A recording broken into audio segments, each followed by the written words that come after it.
Менің міне шуба шығаратын фабрикам бар. Кеше мен құдаларыма және де өзімнің жақындарыма шуба сыйлап жатқанда көптеген оқырмандарым күліп ойнап жазып жатыр. Марал апа, сіздің шуба шығаратын фабрикаңыз жоқ па? Шубаларды қайдан алып жатсыңыз деп. Менің міне шуба шығаратын фабрикам бар. Үнемі өзіме не болмаса жақындарыма шуба керек болса, осы жерден келіп аламын. Себебі бұл жерде таңдау өте көп. Басы сіздердің риза қылу бізге маңызды емес. Бұтты сол кісілердің ақшалары кетіп жатқандай, киіттердің барлығын алғансыздың бәрін өздерінің ақшасын алғандай қырылып жатыр бір-бірімен. Анау күшті, мынау жақсы, анау жақсы болып жатыр. Просто біз енді осы Инстаграм желісін, блогерлік саласында жүрген соң бөлісіп жатырмыз, айтып жатырмыз, көрсетіп жатырмыз.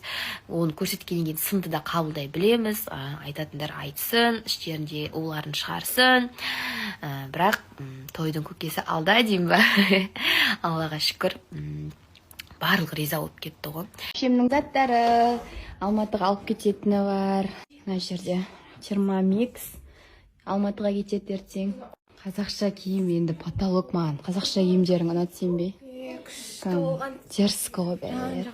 Сәл-сәл үлкен жол қылып алдың ба, бір екеуін? 46 қылып алдым. Молодец. Күшті, прям терскі. Мынау ненікі? У Сабитова. Тоже бренд ба? 140 мыңға. Мәссаған. Мына жақта Dyson.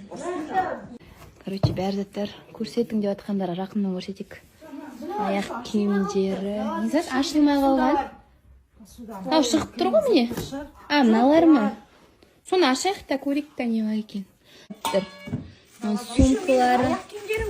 Мен байыраққа заказ бердім ғой. Сен бәрін аласың ба? Алып кетесің ғой қыстықтарыңды. Смекті қараң. Күшті смек. Мынау цеп тұрғанда әртүрлі зат пісіретін емес па да мынау? Мурат дегенде. Күшті. Мынаяқта цеп тұрдың ыдыстары. Мыналар жуу керек екен. Кеше шуба түсілген. Күшті, прям ыдыстар күшті. Мынау да күшті екен. 500 мың теңге тұрады. Ал саған керек болса. Паровой дейді. 500. Цептерің да күшті. Иә. Мынау да күшті. Наны көрдіңіз ау ма жаңа түйе ботақан деп айтқанды. Күшті тоже. Маған тауық түрі керек те қой.